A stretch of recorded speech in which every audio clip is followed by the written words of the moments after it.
O'Reilly, thanks for watching us tonight. What President Obama should do with ISIS and Putin, that is the subject of this evening's Talking Points memo.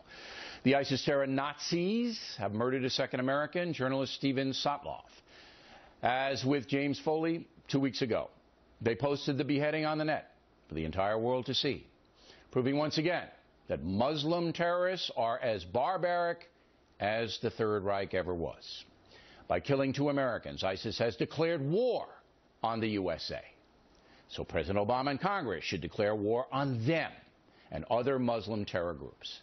America has declared war 11 times in its history, the last being World War II. Congress must pass the war resolution. The President must then sign it. So let's get going, people. If President Obama does not formally declare war on Muslim terrorism, he's doing all Americans a great disservice.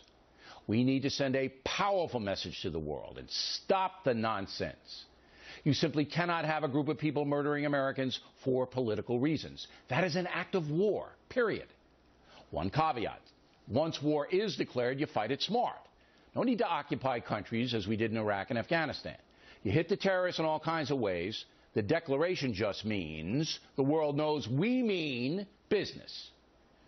Talking Points hopes President Obama will stop his confused posture, his stammering, stuttering. His statement last week that he still does not have a strategy to combat ISIS speaks for itself. An ISIS strategy should have been in place months ago. There's no question that Mr. Obama does not want to wage war. He wants to punt, to deflect the attack on Americans onto the international community. We know that if we are joined by the international community, we can continue to shrink ISIL's sphere of influence, its effectiveness, its financing, its military capabilities, to the point where it is a manageable problem.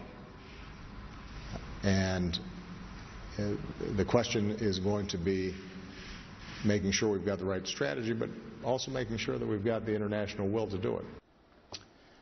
That statement's irresponsible. The president was elected to protect America and Americans.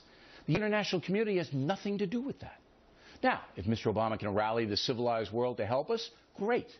But you don't refuse to take protective action because places like Italy and India won't join in.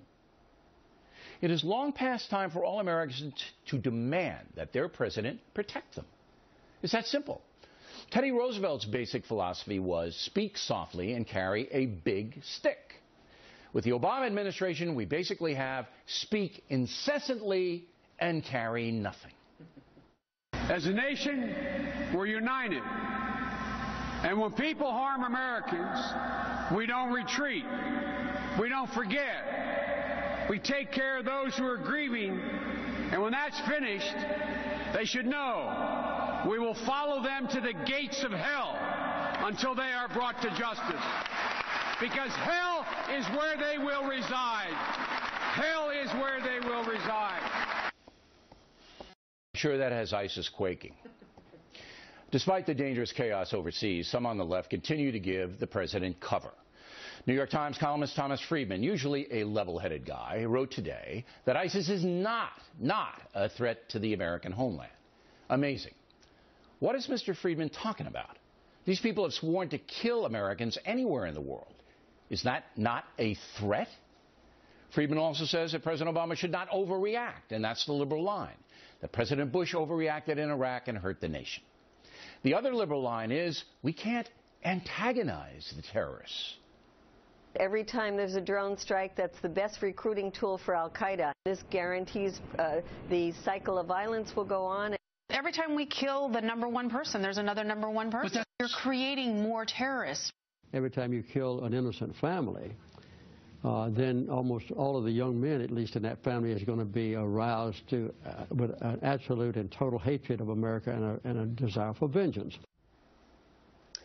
Now, all Americans should absolutely understand 2 things. Number 1, Muslim terrorism preaches that murdering Americans is good. And number 2, that President Obama has been far too passive in the face of grave threats to the nation. And that brings us to the Russian villain Putin. His troops have now invaded Ukraine. This after Russia seized the Crimea. Once again, President Obama is calling for international consensus to deal with Putin. Once again, the president is not leading the effort to stop the Russian tyrant. He's waiting, taking meetings, considering. It's worth noting that 75 years ago this week, Adolf Hitler invaded Poland, starting World War II. Putin is using the Hitler playbook, moving his forces into weaker countries to seize territory. Hitler knew Europe was weak. He knew he could do pretty much whatever he wanted to do. Putin realizes the same thing. Europe's weak. And President Obama has no stomach for confrontation. Talking Points understands you can't confront Russia militarily over Ukraine, but you can certainly arm the Ukrainians, and Mr. Obama refuses to do that. Also, the USA should begin moving missiles into NATO countries as a warning. And finally, as Talking Points said months ago, the American banking system should refuse to accept any credit card receipts from Russia. That would break the Russian economy. When you think about it, President Obama seems to be intimidated by Putin. Mr. Obama also seems to be confused about how international terrorism can destabilize the entire world.